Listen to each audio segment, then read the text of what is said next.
Hello and welcome बच्चों आपके अपने चैनल AMPC पे। तो बच्चों कैसे चल रही है आप लोगों की पढ़ाई? बढ़िया। तो हम लोगों ने पिछली क्लास में आप लोगों को पता होगा चार्जेस इन मोशन स्टार्ट किया था, राइट? चार्जेस इन मोशन क्या था? Current, electricity. तो बच्चों पिछली क्लास में हम लोगों ने करंट इलेक्ट्रिसिटी स्टार्ट किया था। करंट इलेक्ट्रिसिटी का मतलब क्या था? किसी कंडक्टर के अंदर, अब कंडक्टर में हर बार इस तरीके से बना रहा हूं, जस्ट एक लोहे का टुकड़ा मान लो, लोहे की तार मान लो, कुछ भी, तो इसमें लेंथ ये हो गई, ये क्रॉस सेक्शनल एरिया हो गया, ये क्रॉस सेक्शनल एरिया हो गया। तो होता क्या है बच्चों, इसके अंदर बहुत सारे इलेक्ट्रॉन्स होते हैं, ठीक? जब हम लोग इलेक्ट्रिक फील्ड अप्लाई करते थे तो ये सारे इलेक्ट्रॉन अपोजिट डायरेक्शन में मूव करने लगते थे। पिछली क्लास में आप लोगों ने ये सब पढ़ा था। इलेक्ट्रॉन की वेलोसिटी थी ड्रिफ्ट वेलोसिटी, और बच्चों ड्रिफ्ट वेलोसिटी आप लोगों ने लिखी थी Vd equals to E tau upon m, जहां पे E है चार्ज ऑफ इलेक्ट्रॉन। वैल्यू आप लोगों को पता होगी, इसकी वैल्यू मैं नहीं बताऊंगा अभी बार बार, ठीक है? क्योंकि ये आप लोग NCERT चैप्टर 1 से पढ़ते आ रहे हो, या हमारी ऑनलाइन क्लासेस में आप पहले दिन से पढ़ते आ रहे हो, राइट? ओके, मास की बात करते हैं या m की बात करते हैं। ये मास ऑफ इलेक्ट्रॉन है, ये भी एक यूनिवर्सल कांस्टेंट है जिसकी वैल्यू होती है 9.1। मास की वैल्यू होती है 9.1 इंटू 10 की पावर -31 kg। तो बच्चों ये हमारा मास ऑफ इलेक्ट्रॉन है। अब हम बात करते हैं इलेक्ट्रिक फील्ड की। तो जितनी ज्यादा आप इलेक्ट्रिक फील्ड अप्लाई करोगे उतनी ज्यादा वेलोसिटी से इलेक्ट्रॉन मूव करते हैं। अपार्ट फ्रॉम दैट ये है ड्रिफ्ट वेलोसिटी, और सॉरी ये है हमारा रिलैक्सेशन टाइम। तो रिलैक्सेशन टाइम मतलब क्या है कि आगे वाले इलेक्ट्रॉन जब कोलाइड करेंगे या दो कंसेक्यूटिव इलेक्ट्रॉन्स कोलाइड करेंगे तो कोलिजन के बीच में क्या एवरेज टाइम है, ये हमारा रिलैक्सेशन टाइम होता है, ठीक है बच्चों? तो यहां से अगर हम लोग वेक्टर फॉर्म में लिखें तो ड्रिफ्ट वेलोसिटी इलेक्ट्रॉन की है, तो वेक्टर फॉर्म में ड्रिफ्ट वेलोसिटी के ऊपर वेक्टर लगाओ, इलेक्ट्रिक फील्ड के ऊपर वेक्टर लगाओ, तो ये माइनस आ गया फॉर इलेक्ट्रॉन्स, ठीक? और हमने पिछली क्लास में ये भी पढ़ा था जब मैं करंट की बात कर रहा था, तो बच्चों करंट के टाइम पे आप लोगों ने कन्वेंशनल करंट और इलेक्ट्रॉनिक करंट दोनों पढ़े थे, राइट? कन्वेंशनल करंट वो होता है जिस डायरेक्शन में पॉजिटिव चार्ज अपनी टेंडेंसी रखते हैं मूव करने की, और इलेक्ट्रॉनिक करंट वो होता है जिस डायरेक्शन में सारे इलेक्ट्रॉन, ये सारे इलेक्ट्रॉन है बच्चों, ये सारे इलेक्ट्रॉन इस तरफ जा रहे हैं, ये आप लोगों को पता होगा। ये हमने पिछली क्लास में पढ़ा। इसके बाद क्या था? इसके बाद हम लोगों ने लास्ट क्लास में एक बहुत इंपॉर्टेंट टॉपिक करा था जो था ओम्स लॉ। काफी बच्चों को इसमें स्टिल डाउट होगा, बट अगर आप इसके सिर्फ स्टेटमेंट देखो, डाउट वहीं से शुरू होता है। तो मेरे पिछली क्लास में मैंने आप लोगों के साथ स्टेटमेंट डिस्कस करी थी बच्चों, जिसमें मैंने कहा था कि that I proportional to V। At the same time मैंने जो बोला था, जो हमारा गलत है वो है V proportional to I। काफी लोग यहां पर ये भी बोल सकते हैं कि sir V proportional to I proportional to V क्या फर्क पड़ता है ना? तो मैं आप लोगों को यही समझाऊंगा कि यहां पर ये गलत इसीलिए है बिकॉज V होता है पोटेंशियल ड्रॉप। अब मैं आपको एक बहुत बेसिक सी चीज बताता हूं इसको लेकर के, ठीक है? मान कर के चलो मेरे पास एक रेजिस्टेंस है, ठीक? ये रेजिस्टेंस मेरा फैन हो सकता है, तो ये मेरी फैन की मोटर हो गई, ये नॉर्थ पोल साउथ पोल, बीच में फैन की मोटर हो गई। तो बच्चों इसका एक रेजिस्टेंस होता है, एक्चुअली ये रेजिस्टर है। इस रेजिस्टर को मैंने कनेक्ट करा एक बैटरी के साथ।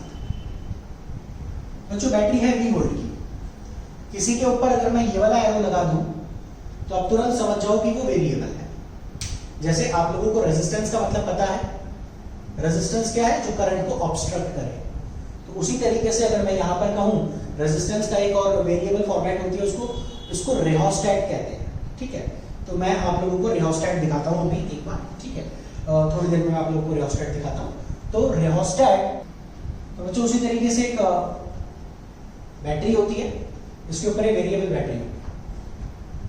तो वेरिएबल बैटरी का आप जरा कंसेप्ट अगर मैं कहूं यहाँ पर क्या है कि जब मेरी जरूरत होगी तो मैं इसे 10 वोल्ट का कर दूंगा, या चलो इसको थोड़ा सा चेंज करते हैं, जब इसकी जरूरत होगी मैं इसको 220 वोल्ट का कर दूंगा, जब जरूरत होगी 240 वोल्ट का कर दूंगा, 260 वोल्ट का कर दूंगा, या 280, यहां पर 200 भी। इसका मतलब जैसे आप लोगों ने स्टेबलाइजर में भी देखा है, ऐसे नॉब घुमा घुमा के हम वोल्टेज चेंज कर सकते हैं, तो वो हमारा वोल्टेज का वेरिएबल वैल्यू हो गया। तो बच्चों जैसे जैसे मैं वोल्टेज वेरी करूंगा ना, इस रेजिस्टर के थ्रू जो करंट फ्लो कर रहा है वो चेंज हो जाएगा, यानी वोल्टेज मैंने चेंज करी। यहां से एक हमारा मैथ्स में भी आप लोगों ने पढ़ा होगा dependent variable, independent variable. So current is dependent variable, it depends upon voltage, however voltage is not. आप सोचो ये जो हमारी वोल्टेज है ये सप्लाई आ रही है जहां पर बिजली, घर में बिजली बन रही है, ठीक है, या जहां पर बड़े बड़े इलेक्ट्रिक डैम लगा रखे हैं वहां पर बिजली बन रही है। अब बच्चों उनकी वोल्टेज बनाने की जो भी क्षमता है, वोल्टेज बनाने का जो मैग्नीट्यूड है वो तो फिक्स है। अगर हमारे घर में करंट बदल जाएगा इसका मतलब ये थोड़ी है कि 100 किलोमीटर दूर जहां पर या 400 किलोमीटर दूर जहां पर बिजली बन रही है वहीं पर वैल्यू चेंज हो गई वोल्टेज की, वहां पर नहीं हुई। वहां पर वोल्टेज चेंज होती है तो हमारे घर का करंट चेंज होता है, ठीक है। पहले आप ये देखो ना कि पहले मुर्गी पहले आएगी अंडा, है ना, समझ रहे हो? इसका आंसर पता होगा आप लोगों को, ये हम लोग डिस्कस नहीं करने वाले हैं। ओके, तो बच्चों करंट वोल्टेज पर डिपेंड करता है, वोल्टेज करंट पे नहीं करता, ये एक बात है। दूसरा, जब हम ओम्स लॉ डिराइव करते हैं तो अब सिर्फ दो बातें याद रखो, आप लोग बड़े आसानी से कर लेंगे। सबसे पहले कि सर करंट कहां से आया, तो हम बोलते हैं करंट जब इसमें फ्लो कर रहा है तो है NEVD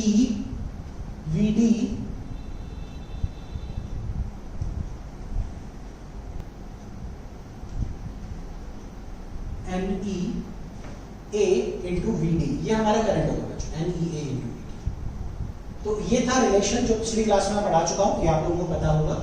अब VD की उस वैल्यू को उठा के यहां पुट कर देंगे, ओम्स लॉ हो गया। तो मैं सिर्फ 2 लाइनों में आप लोगों को ओम्स लॉ बता रहा था, जो कि बहुत आसान है बच्चों। I equals to NE square E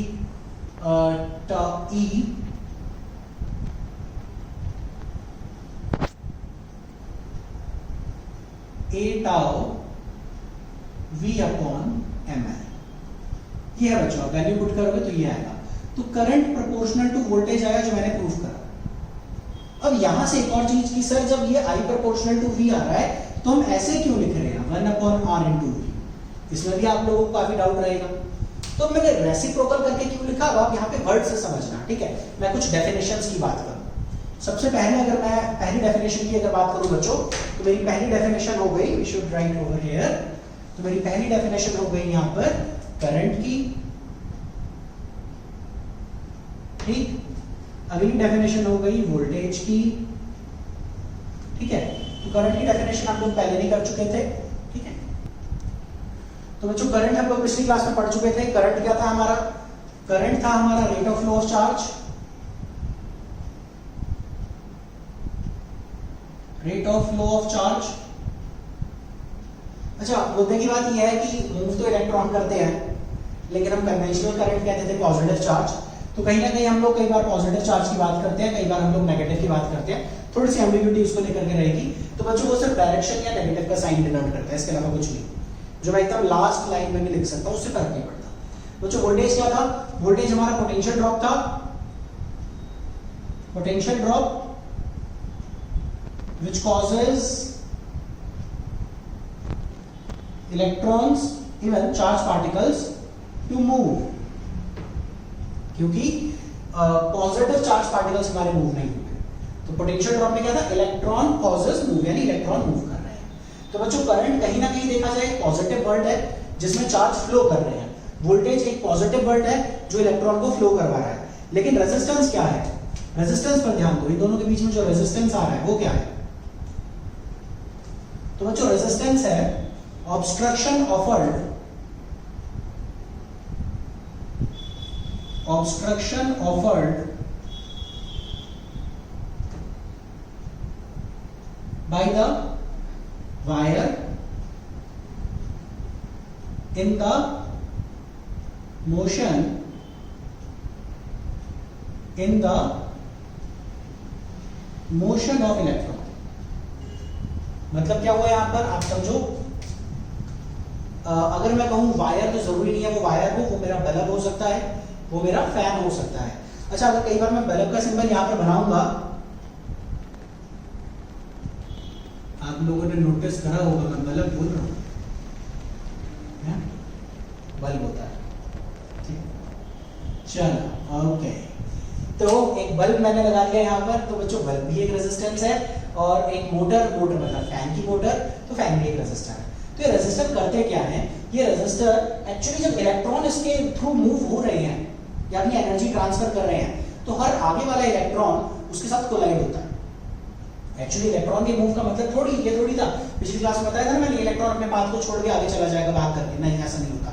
वो आगे को टकराता है, आगे एनर्जी देता है और खुद रुक जाता है, फिर पीछे से इलेक्ट्रिक फील्ड जब आ रही होती है फिर वो एनर्जी देती है, तो इस तरीके से मतलब प्रोसेस कंटिन्यू चलती रहती है। तो बच्चों अगर आप यहाँ से देखोगे कि इलेक्ट्रॉन जब इसके थ्रू मूव कर रहे हैं तो इलेक्ट्रॉन टकराने लगते हैं बहुत ज्यादा, तो इलेक्ट्रॉन टकराएंगे तो उसका मोशन ऑब्स्ट्रक्ट होगा। ऑब्स्ट्रक्ट मतलब रोका जाएगा। कोई चीज बार बार अगर टकरा रही है, आप सोचो बहुत सारे लोग भाग रहे हैं, ठीक है, बस एक ही डायरेक्शन में भागे जा रहे हैं, भीड़ भाग रही है, अब अचानक से बीच में कोई दीवार आ जाए, सब उससे टकरा के पीछे की तरफ गिर जाएंगे, फिर टकरा के तरफ गिर जाएंगे। वो टकराना ऑब्स्ट्रक्शन हो गया भाई, वो रोक रहा है, ये हुआ रेजिस्टेंस। तो इस बेसिस पर एक पॉजिटिव वर्ड बताता हूं, ठीक है, रेजिस्टेंस का जो हमारा ऑपोजिट वर्ड होगा वो है बच्चों, अच्छा सबने 10th क्लास में पढ़ रखा है, आंसर आप लोग दे सकते हो, फर्स्ट लेटर लिख दिया है मैंने यहां पर, हाँ, वो है बच्चों कंडक्टेंस। तो बच्चों कंडक्टेंस है allowance of motion of, obviously charges होंगे लेकिन मैं इलेक्ट्रॉन की बात कर रहा हूं, मतलब इसके थ्रू इलेक्ट्रॉन मूव कर रहे थे तो मैं इसीलिए यहां पर इलेक्ट्रॉन की बात कर रहा हूं। तो कंडक्टेंस है allowance of motion of electron, motion of electron through this wire या थ्रू द कंडक्टर। अगर मैं वायर और कंडक्टर की बात करूं बच्चों, तो मैं कंडक्टर या तो फिर और डिवाइसेस, तो रेजिस्टर का एक मैंने एग्जांपल लिया था यहाँ पर, फैन की मोटर है ना, ये नॉर्थ पोल साउथ पोल बीच में फैन की मोटर हो गई जो घूम रही है। एक और एग्जांपल हम लोगों ने लिया जैसे मान लो बल्ब, तो जो हमारा नॉर्मली जो बल्ब है ये क्या है, एक रेजिस्टेंस है, इसके अंदर फिलामेंट का एक वायर होता है, उस वायर का अपना रेजिस्टेंस होता है जिसकी वजह से मोशन ऑफ इलेक्ट्रॉन हिंडर होते हैं। हिंडर मतलब रोके जाएंगे यानी ऑब्स्ट्रक्ट होंगे, उसका रेसिप्रोकल कंडक्टेंस अलाउ होंगे, जाने दो भाई सबको जाने दो, ठीक है, ये मतलब हुआ यहाँ पर कंडक्टेंस का। तो बच्चों कंडक्टेंस का सिंबल क्या होता है, जी। तो इसीलिए अगर हम लोग कहें कि that I equals to reciprocal हो गया GV, ठीक, यहां से बोलो I प्रोपोर्शनल टू V है, वो ज्यादा बेटर है। एक्चुअली पता है होता क्या है, बच्चे कहते हैं तो गलत कि sir V proportional to I है, फिर उसको जस्टिफाई करने के लिए क्या बोलेंगे, कहेंगे sir V proportional to I है because V equals to IR होता है। तो ठीक है यार, V इक्वल्स टू IR होता है, लेकिन तुम ये वर्ड तो देखो, V का मतलब क्या हुआ, इलेक्ट्रॉन को फ्लो करने के लिए एनर्जी देना, है ना, ये कॉज करना, पोटेंशियल की वजह से इलेक्ट्रॉन मूव कर रहे हैं। करंट क्या है, इटसेल्फ मोशन ऑफ इलेक्ट्रॉन्स, दोनों kind of positive word, and resistance obstruct. तो ये कहीं ना कहीं इस इक्वेशन में फिट नहीं बैठ रहा है यार, इक्वेशन में फिट ये बैठ रहा है अगर आप ध्यान दोगे तो। क्यों, क्योंकि 1 अपॉन रेसिप्रोकल इज अलाउंस हो जाता है, कंडक्टेंस हो जाता है। हालांकि अलाउंस एसी चैप्टर जो आएगा हमारा, वैसे वो करंट से ही रिलेटेड है, ऑल्टरनेटिंग करंट, तो उसमें अलाउंस का मतलब कुछ और होता है जो हम उस दिन देखेंगे। फिलहाल हम लोग डायरेक्ट करंट पढ़ रहे हैं, सिर्फ इलेक्ट्रॉन का मोशन पढ़ रहे हैं किसी वायर के अंदर, तो उसमें मैं I इक्वल्स टू GV क्या है, ठीक है। G का फॉर्मूला हो जाएगा 1 अपॉन R, जहां पे R आप सब बच्चे पढ़ चुके थे, R इसका रेसिप्रोकल है, वो है ml upon NE square tau into A। अब आप लोगों ने पढ़ा था resistance directly proportional length inversely proportional area, तो इसके रिलेटेड कुछ क्वेश्चंस हैं। क्वेश्चंस एक बार देखते हैं, रेजिस्टेंस इसके ऊपर कैसे डिपेंड करता है ये। दूसरा, रेजिस्टेंस से एक और वर्ड आया था बच्चों, वो था हमारा स्पेसिफिक रेजिस्टेंस, जिसका दूसरा नाम था resistivity. What was that? Specific resistance is the resistance of a wire having 1 meter length and 1 meter square cross sectional area।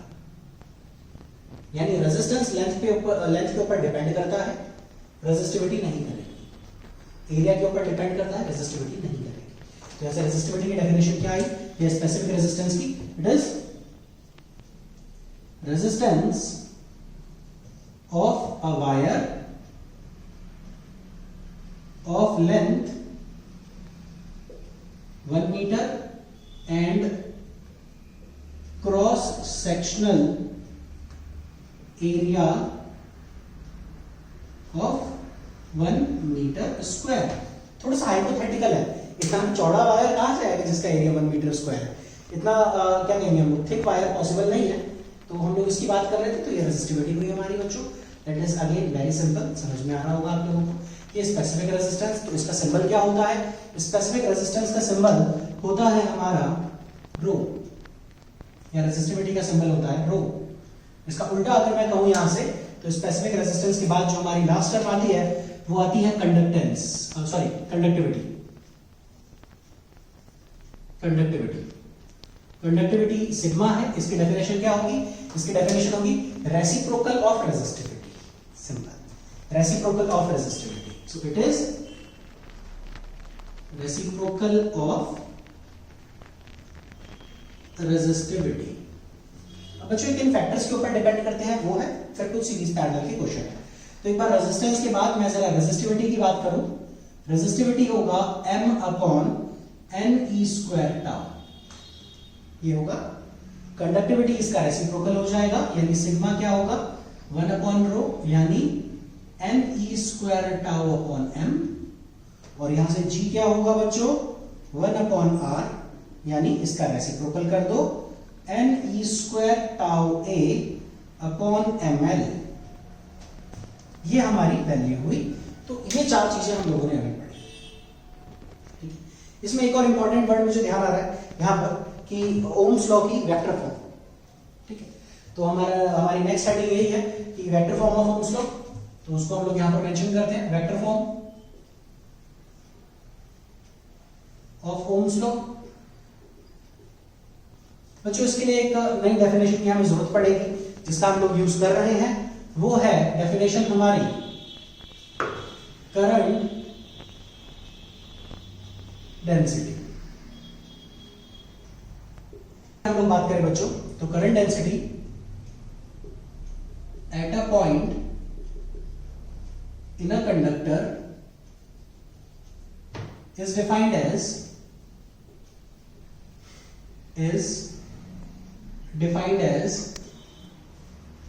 current flowing per unit cross sectional area of wire taken perpendicular to the current। तो बच्चों यहां पर मतलब क्या हुआ, देखो electronic current इधर है, कन्वेंशनल करंट अपोजिट होगा, रेड वाले एरो की अपोजिट डायरेक्शन में होगा। हाँ, कन्वेंशनल करंट, तो इसका परपेंडिकुलर, अगर करंट ऐसे फ्लो कर रहा है तो इसका परपेंडिकुलर क्या होगा, ये एरिया ऑफ क्रॉस सेक्शन जो मैंने यहां पर शेड कर रखा है। ठीक, तो यहां से ये करंट डेंसिटी है। तो अगर मैं करंट डेंसिटी को डिफाइन करूंगा तो क्या आएगा, करंट डेंसिटी को बच्चों हम लोग J से डिफाइन करते हैं, and J is I upon A। और मैं I को स्मॉल यूज कर रहा हूं, हालांकि आप लोग स्मॉल कैपिटल कुछ भी यूज कर सकते हो, कन्वेंशन है J is I upon A, area of cross section से डिवाइड करेंगे। एक और बात, it is a vector quantity, vector quantity. ठीक, और अगर मैं I की वैल्यू ये पुट कर दूं बच्चों यहां से, तो क्या आएगा, J की वैल्यू आ जाएगी n E इंटू VT। अब देखो ये वेक्टर बन गया। अब अगर आप देखोगे वेक्टर कैसे बना, देखो वेरी सिंपल, J के ऊपर यहां पर वेक्टर लगाओ, VT पे वेक्टर लगाओ। अगर इलेक्ट्रॉन की बात करोगे तो माइनस लगाओगे, और पॉजिटिव चार्जेस की बात करोगे तो माइनस नहीं लगाओगे। If this drift velocity of electron, तो माइनस लगेगा वरना नहीं लगेगा, एज सिंपल एज दैट। समझ में आ रही है बात, कुछ भी टफ नहीं है, बहुत आसान है। तो बच्चों बात करते हैं vector form of Ohm's law. ये क्या है, vector form of Ohm's law. मुद्दे की बात करें भाई, ये जो पोटेंशियल है ना V, ये स्केलर होता है, वेक्टर नहीं होता, तो इससे तो काम नहीं चलने वाला। ठीक, वापस आते हैं हम लोग यहां पर, और यहां से देखते हैं चीजों को। जैसे अगर हम वापस स्टार्टिंग में यहां से करूं और VD की वैल्यू पुट करूं, तो बच्चों देखो vector form of Ohm's law क्या आएगी, I equals to NE A नीचे और VD है बच्चों E टाउ अपॉन M, समझे? I A नीचे गया, VD को लिखा E टाउ अपॉन M, तो ये हो गया मेरा vector form of Ohm's law, simple. तो इसके बाद अगर मैं इसमें यहां पर लिखूं I अपॉन A क्या होता है बच्चों, J। ओके, आगे देखो N E square tau upon M, N E square tau upon M क्या होता है बच्चों, सिग्मा, कंडक्टिविटी कहते हैं इसे, और E क्या होता है, इलेक्ट्रिक फील्ड। बन गया वेक्टर फॉर्म, आसान है ना। अच्छा, थोड़ी देर पहले मैंने आपको ओम्स लॉ पढ़ाया, ओम्स लॉ में क्या बताया मैंने, सिर्फ दो इक्वेशन याद कर दो, एक तो I का ये और VD E tau upon M, जो थोड़ी देर पहले निकला, पुट करो आंसर आ जाएगा। बच्चों वेक्टर फॉर्म में बिल्कुल वैसे ही है, एरिया नीचे आएगा और इलेक्ट्रिक फील्ड को V अपॉन L मत लिखो, तो क्योंकि इलेक्ट्रिक फील्ड में वेक्टर फॉर्म में चाहिए था। तो ये vector form of Ohm's law है, होपफुली आपको समझ में आ रहा होगा, आसान है, ठीक है। तो बच्चों आगे इसके आगे हम लोग क्वेश्चन करते हैं, आप लोग इसको नोट कर सकते हो, सारे डेफिनेशंस नोट कर सकते हो, ये हमारी इंपॉर्टेंट थी, ठीक है। ओके बच्चों, तो हमारे दो क्वेश्चन है। पहला क्वेश्चन है right the limitation of Ohm's law, दूसरा क्वेश्चन है कि सीरीज कॉम्बिनेशन में रेजिस्टेंस क्यों बढ़ जाता है। दोनों क्वेश्चन बहुत इंपॉर्टेंट है, क्योंकि अभी अभी हमने ओम्स लॉ पढ़ा है, तो यहां से आप लोगों ने एक चीज पर ध्यान दिया होगा कि that I proportional to V, तो इसका मतलब अगर मैं यहां वोल्टेज लूं, यहां करंट लूं, तो उसका ग्राफ आएगा कुछ ऐसे, ग्राफ इज लीनियर। तो लिमिटेशन नंबर 1, पहली लिमिटेशन क्या है कि फॉर हायर वैल्यू या for high voltages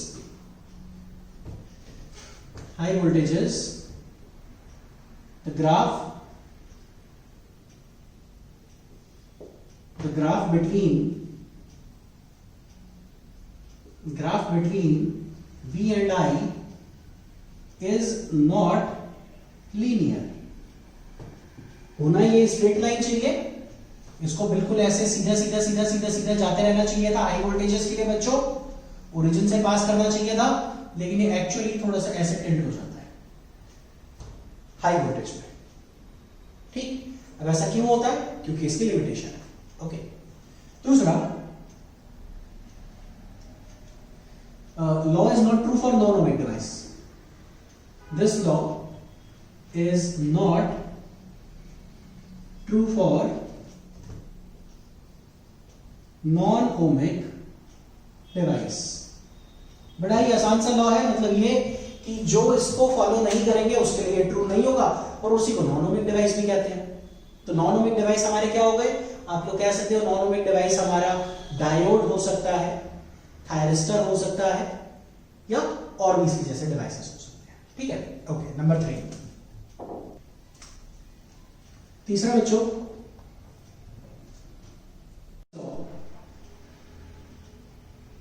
doesn't tells the voltage, tells the magnitude of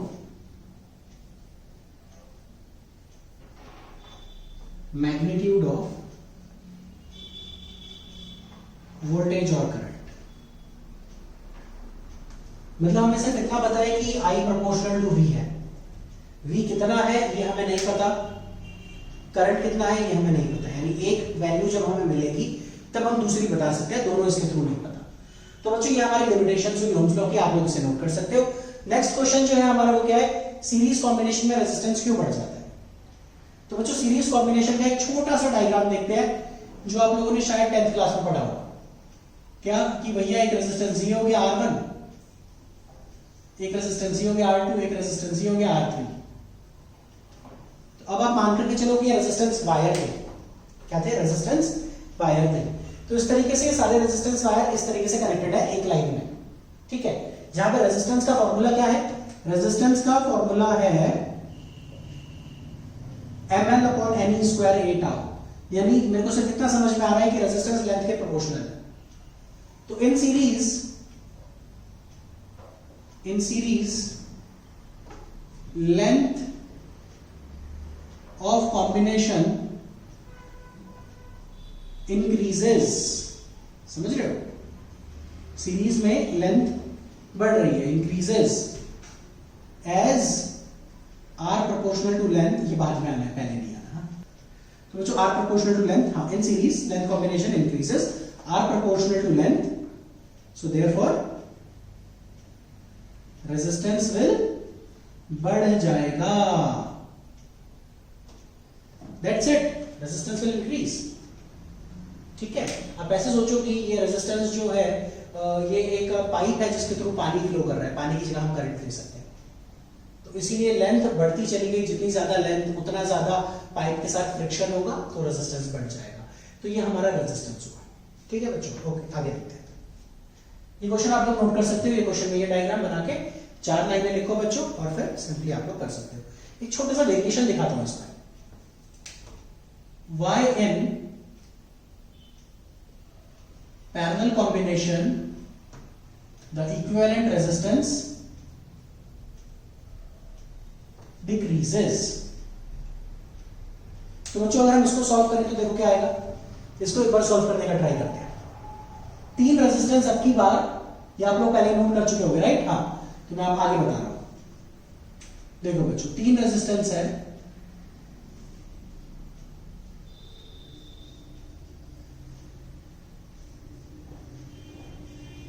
बच्चों ये R1, R2, R3। तो यहां क्या दिख रहा है, पैरेलल कॉम्बिनेशन में एरिया बढ़ गया, मतलब इसका कितना एरिया था, थोड़ा सा इसमें भी एरिया जुड़ गया, थोड़ा सा इसका भी एरिया जुड़ गया। तो बच्चों इन पैरेलल कॉम्बिनेशन, ये आप लोग खुद नोट कर लो, in parallel combination area, okay. तो बच्चों ये जो 3 रेजिस्टेंस हमारे पैरेलल में लगे हैं, तो आप लोग मेंशन करो कि in parallel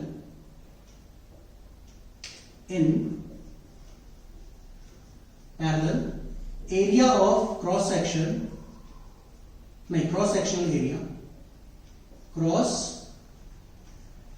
sectional area of combination बढ़ जाएगा। तो बच्चों R inversely proportional to area है, लेंथ तो उतनी ही है, R inversely proportional to area है, सो ये इंक्रीज की जगह डिक्रीज हो जाएगी, बाकी इसका ही आप कर लेना। तो बच्चों सेम टू सेम क्वेश्चन एक पैरेलल में मैंने बताया, तो ये हो गया, ठीक है, ओके। अब एक बात आती है हमारे रियोस्टेट की, जो मैंने थोड़ी देर पहले आपको कहा था, आपको दिखाऊंगा। तो बच्चों ये है एक रियोस्टेट, ठीक है। रियोस्टेट वेरिएबल रेजिस्टर होता है। वेरिएबल का मतलब इसके ऊपर एक नॉब है, इस नॉब को अगर मैं इधर मूव करवा दूंगा तो इसकी वैल्यू बदल जाएगी, ठीक है। तो होता क्या है, इसके ऊपर 3 टर्मिनल है, जिसमें से मैं 2 यूज करता हूं, एक ये और एक ये। तो मैं यहां से जिन दोनों जगह से मैंने पकड़ रखा है, ये 2 टर्मिनल है। तो हुआ क्या, इसके अंदर ये हमारा रेजिस्टेंस वायर है, जो आपको यहां पर दिख रहा होगा। सिरामिक क्ले के ऊपर इसके रेजिस्टेंस वायर को हम लोगों ने रखा है, और ऊपर जो हमारा मेटालिक रॉड है, इसका रेजिस्टेंस 0 है। सो द थिंग इज, जब ये रॉड इधर होता है हमारा, तो इसकी लेंथ कम है, ये सारी लेंथ बढ़ती चलेगी ना, 2 पाई r करके कितने नंबर ऑफ टर्म्स है वो देखोगे, तो वो लेंथ कम है, तो रेजिस्टेंस नीचे का कम हो गया। ऊपर का 0 था तो उसमें 0 ऐड करेंगे, कोई फर्क नहीं पड़ता। और अगर मैं इसको बिल्कुल ही ऐसे करके इधर कर दूंगा, तो ये थी ना नॉब, मैंने इसको घुमा दिया है ना, वो थोड़ी देर पहले देखा था ना, 220, 240, 260, तो वोल्टेज भी ऐसे चेंज होती है, इसमें रेजिस्टेंस चेंज हो रहा है।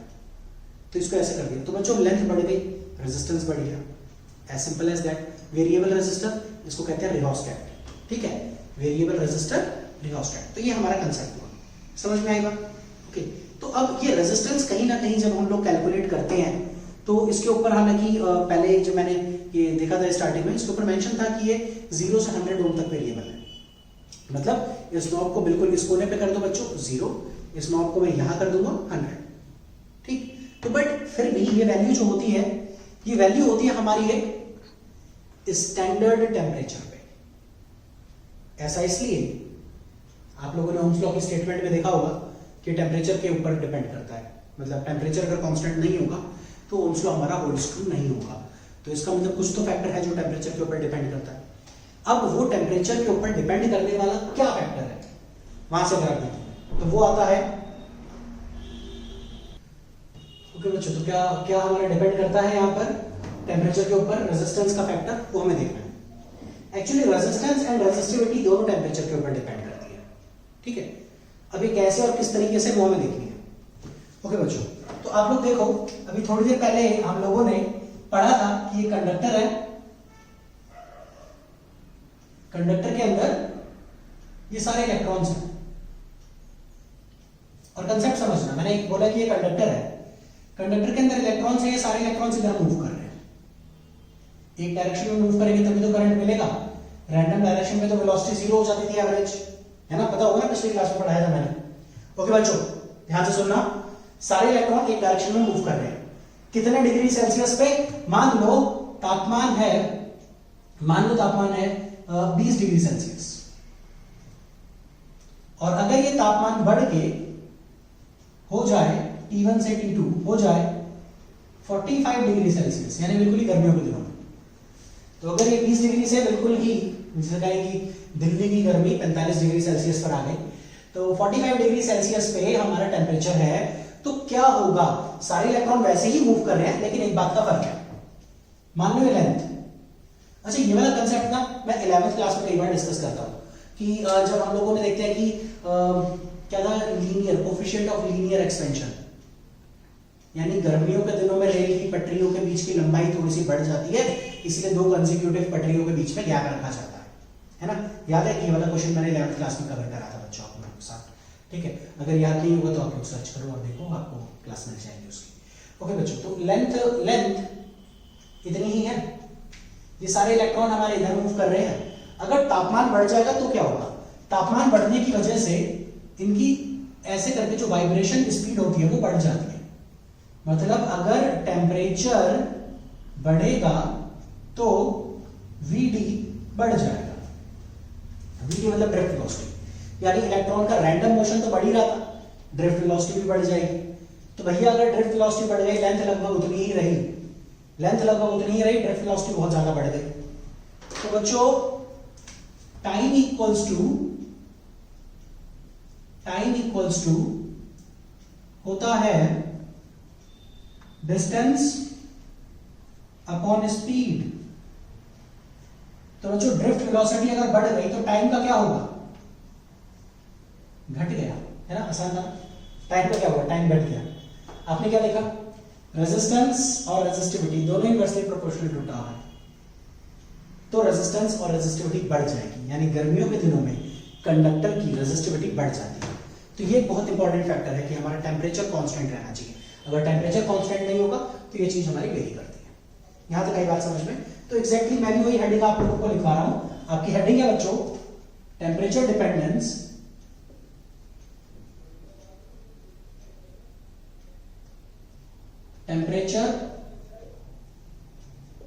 Dependency of resistance oblique specific resistance, ठीक है बच्चों, तो इसका पहला पॉइंट, पहला हो गया for metals,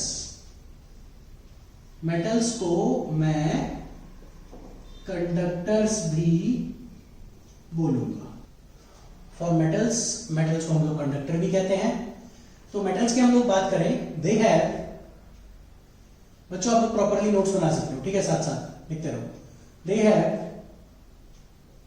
very low value of resistivity,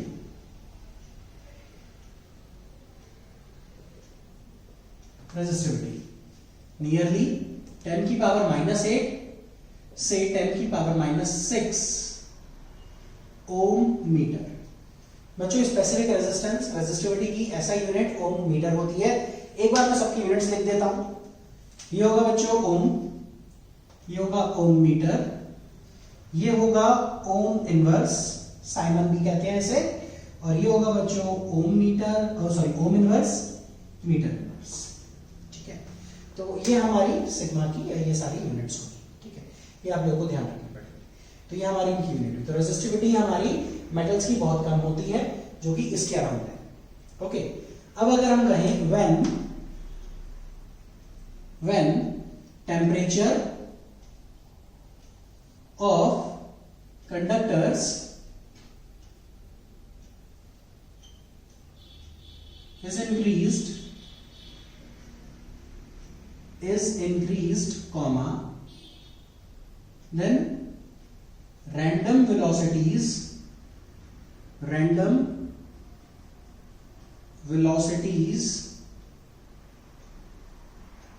of electron as well as positive ions will increase। यानी जो रैंडम वेलोसिटी थी, चाहे वो ड्रिफ्ट वेलोसिटी भी हो, वो बढ़ जाएगी। टेम्परेचर बढ़ने पे सबके थर्मल वाइब्रेशन बढ़ेंगे, जिससे ड्रिफ्ट वेलोसिटी बढ़ जाएगी, आयंस विल इंक्रीज। ठीक है बच्चों, नीचे के फॉर्मूले और यूनिट नोट कर देना। हाँ, ions will increase. So relaxation time tau will decrease for finite length of conductor। finite length of conductor यानी सेम उसकी रिलैक्सेशन टाइम की वजह से लेंथ, रिलैक्सेशन टाइम लेंथ की वजह से कम हो जाएगा। As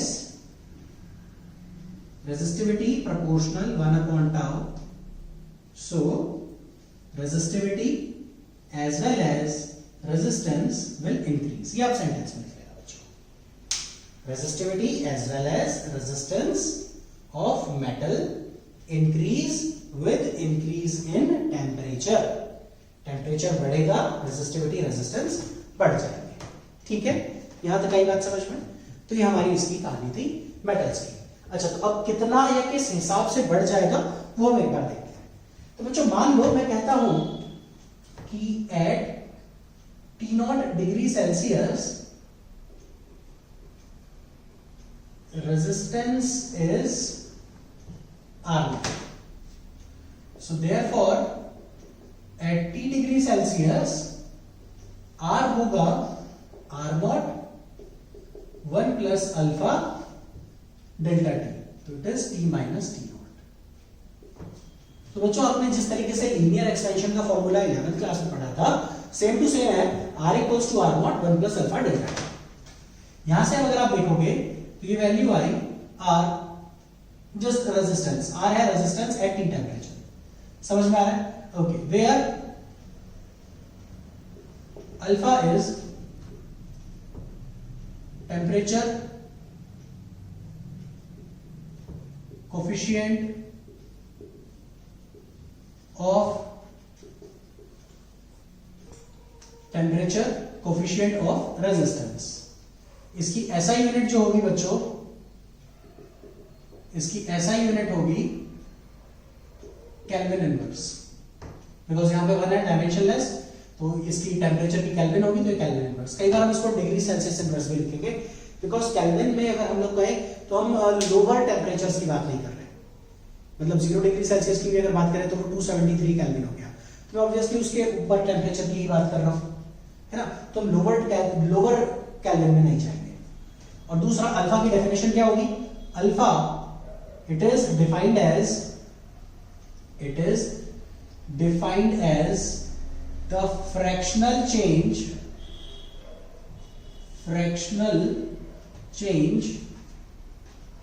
in the resistance of wire per unit change in temperature of wire या फिर मेटल, तो पर यूनिट चेंज में कितना चेंज आएगा बच्चों, तो ये हमारा आंसर। तो अब एक चीज और, इससे रिलेटेड ना एक प्रैक्टिकल भी हुआ करता था पहले, तो वो प्रैक्टिकल शायद अब खैर काफी 10 साल हो गए, 10 साल से ज्यादा हो गए, वो प्रैक्टिकल अब हमारा यूज नहीं होता। तो वो प्रैक्टिकल अगर हम लोग कभी रहा तो मैं डिस्कस करूंगा आप लोगों के साथ, ठीक है। आप लोग नीचे कमेंट में मुझे बताओ कि वो प्रैक्टिकल मुझे डिस्कस करना चाहिए या नहीं, ठीक है, जस्ट फॉर योर नॉलेज। वो काफी अच्छा प्रैक्टिकल था। अभी फिलहाल हम लोग मुद्दे की बात करते हैं और ये देखते हैं कि सर बोर्ड में कौन से क्वेश्चन आते हैं बोर्ड में। हाँ, तो बच्चों बोर्ड में बहुत ही सिंपल सा सवाल आता है इससे रिलेटेड। वो क्या है, वो कहता है कि हम लोग अलॉयज क्यों यूज करते हैं स्टैंडर्ड रेजिस्टेंस बनाने के लिए। तो वहां से ये समझ में आता है alpha for metals is high and for alloys is very low। बच्चों हर वक्त प्रैक्टिकल के वक्त ना हमें एक्यूरेसी चाहिए होती है, हमारा जो आंसर है हमें वही चाहिए होता है। अगर 20 डिग्री सेल्सियस पर किसी का रेजिस्टेंस 10 ओम है और 45 पर उसका रेजिस्टेंस बढ़ के 12 ओम हो जाए तो वो मेटल होगा, मेटल का रेजिस्टेंस बदल गया। लेकिन अगर तुम अलॉय यूज करते ना तो अलॉय का अल्फा कम होता है बच्चों, तो टेम्परेचर चेंज तो उतना ही है, अल्फा कम होने की वजह से अलॉय 10 की जगह 10.1 ओम हो जाएगा। तो ज्यादा इंक्रीज तो नहीं हुआ, तो मैं हमेशा अलॉय यूज करता हूं। और अलॉय भी कौन से वाले, कॉन्स्टेंटाइन, मैंगनीज या नाइक्रोम, ठीक है, नाइक्रोम का अल्फा कम होता है। तो बच्चों एक ये वैल्यू आप लोगों को याद करनी है, ठीक है।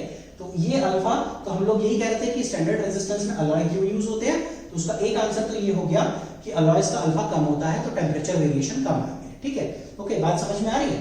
तो ये हुआ बच्चों हमारा। और नेक्स्ट आप लोग इसको आप पहले नोट कर दो, फिर मैं नेक्स्ट लिखता हूं, ठीक। बच्चों हमारा नेक्स्ट है फॉर इंसुलेटर्स। इंसुलेटर बड़े ही बकवास डिवाइस होते हैं, क्यों, कुछ भी हो जाए करंट तो फ्लो करेगा नहीं।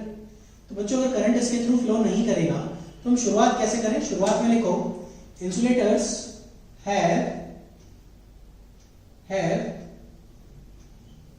Very high value of resistivity, nearly 10 की पावर 8 to 10 की power 16 ohm metre. If temperature of insulators are increased, there is almost no change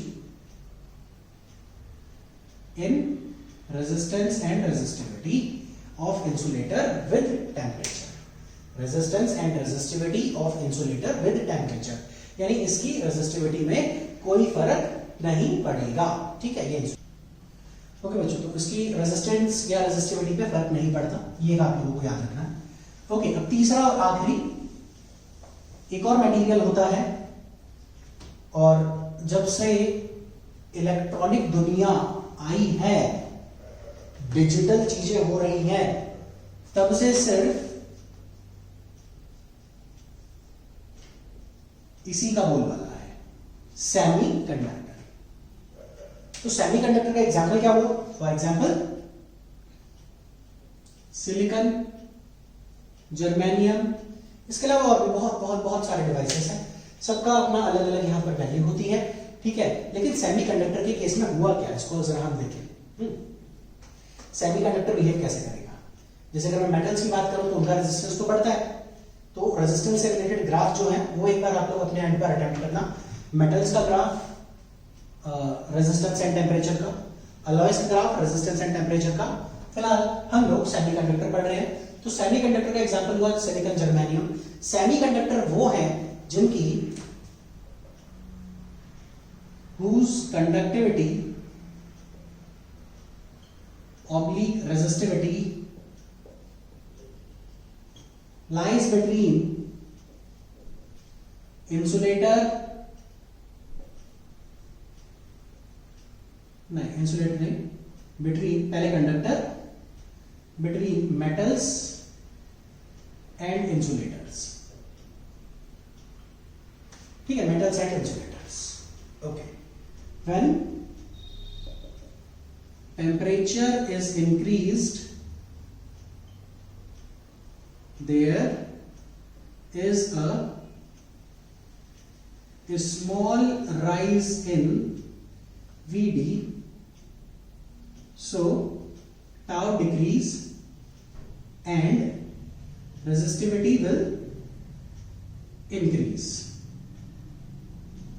by a moderate value. But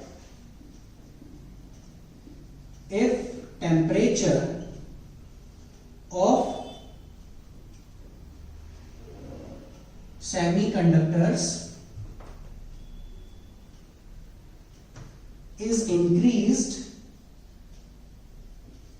यानी टेम्परेचर अगर मैं इसका बढ़ा रहा हूं तो वही कहानी बच्चों, टेम्परेचर बढ़ा, ड्रिफ्ट वेलोसिटी बढ़ी, टाइम कम हुआ, टाइम कम हुआ, टाइम कम हुआ तो ये इनवर्सली प्रोपोर्शनल था, जिसकी वजह से रेजिस्टिविटी या रेजिस्टेंस बढ़ जाएगा। लेकिन इसके केस में ना उतने इलेक्ट्रॉन्स हमारे पास थे ही नहीं कि उनका रैंडम मोशन बढ़े। तो क्या था एक्चुअली मेटल्स की मैं बात करूं तो बच्चों मेटल्स आपको पता है सारे अल्कलाइन अर्थ मेटल्स होते हैं, जो भी उनके पास फ्री इलेक्ट्रॉन्स होते हैं, है ना, फर्स्ट ग्रुप सेकंड ग्रुप जो हमने केमिस्ट्री में जैसे पढ़ा है, तो उन सबके पास फ्री इलेक्ट्रॉन्स होते हैं, बहुत सारे, अत्यधिक यानी प्रचुर मात्रा में फ्री इलेक्ट्रॉन्स हैं which easily they can easily move। But semiconductor के अंदर 5 की जगह पर 6 की जगह पर सिर्फ 3 इलेक्ट्रॉन थे।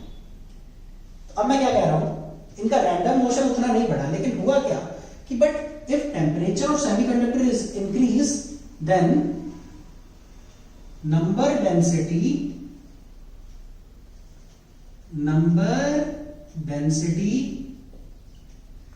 will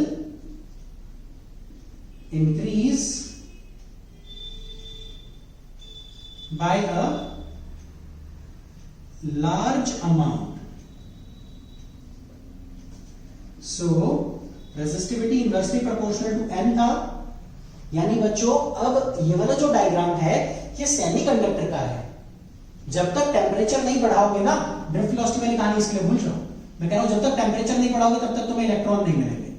टेम्परेचर बढ़ाने की वजह से तुम्हें एक्स्ट्रा इलेक्ट्रॉन मिले, एक्स्ट्रा इलेक्ट्रॉन मिले यानी वो इजीली मूव करेंगे। तो ये इलेक्ट्रॉन पहले कहां थे, ये इलेक्ट्रॉन पहले डेड ऑर्बिट्स में थे, मतलब इनर शेल्स में थे, इनर शेल में जो कंडक्शन के लिए अवेलेबल नहीं थे। ठीक, मेटल्स की अगर मैं बात करूं, आयरन की बात करूं, उसकी वैलेंसी 2 होती है या 3 होती है, तो आयरन के पास फ्री इलेक्ट्रॉन्स होते हैं, वो सारे मूव करते हैं। ठीक, सिलिकॉन जर्मेनियम के पास नहीं होते, तो उसके लिए क्या करो, उसको हीट करो, हीट करोगे तो सारे इलेक्ट्रॉन अचानक से अंदर से बाहर आ जाएंगे, सो दे बिकम ऑल द जो इनर शेल्स के इलेक्ट्रॉन थे, दे बिकम कंडक्टर इलेक्ट्रॉन्स, यानी नंबर डेंसिटी बढ़ गई। तो जो नंबर डेंसिटी बढ़ गई तो resistivity and resistance will decrease with increase in temperature. तो ये एक बहुत जरूरी फैक्टर था इसमें, यानी इसके केस में ये कम होता है। क्यों?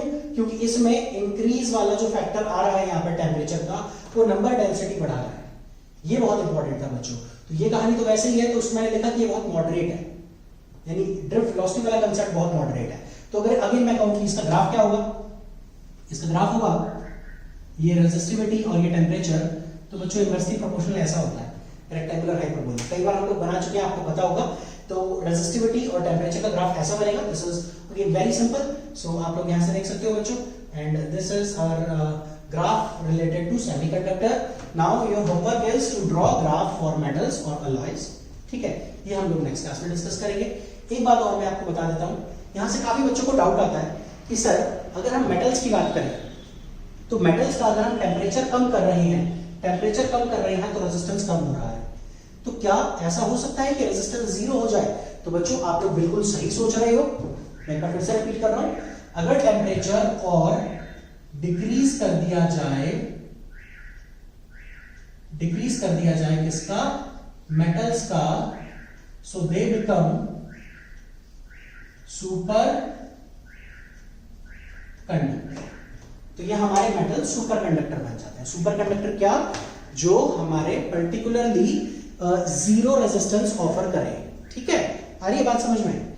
तो बच्चों इसका एक सेमीकंडक्टर का एक एग्जांपल, सुपर कंडक्टर का एक एग्जांपल था कि 125 केल्विन पे एक हमारा टैलियम और कैल्शियम का एक अलॉय है, थोड़ा कॉम्प्लेक्स अलॉय है।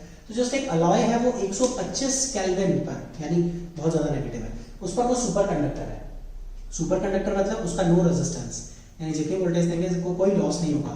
सुपर कंडक्टर हो गया तो पैसे समझो हमारा बिजली का बिल भी नहीं आएगा, ठीक है। तो फायदा है, सुपर कंडक्टर में बिजली भेजने में खर्चा भी नहीं है, ठीक। लेकिन एट द सेम टाइम एक लॉस भी है, जैसे हीटिंग इफेक्ट अगर काम नहीं करेगा तो हमारी इलेक्ट्रिक प्रेस काम नहीं कर पाएगी, है ना। तो उस तरीके से हर चीज के अपने फायदे भी है, नुकसान भी है, बट अगेन सुपर कंडक्टर का फायदा ज्यादा है। ओके, सुपर कंडक्टर का जो एक और कंसेप्ट है, ये हम लोग बुलेट ट्रेन्स में यूज करते हैं लेविटेशन के लिए। तो again that concept will discuss in chapter number 4 और 5। तो बच्चों आज की क्लास में हमने टेम्परेचर डिपेंडेंस पढ़ा और ओम्स लॉ का रिवाइज करा, बिकॉज ओम्स लॉ में कुछ कॉम्प्लेक्स चीजें हैं, ठीक है, समझ में आई। नेक्स्ट क्लास में हम लोग इसको कंटिन्यू करेंगे और टिल देन आप लोग इसको रिवाइज करो, ये बहुत इंपॉर्टेंट है बोर्ड के हिसाब से, इसीलिए थ्योरी यहाँ पर बताई गई है। ओके बच्चों, बाय बाय।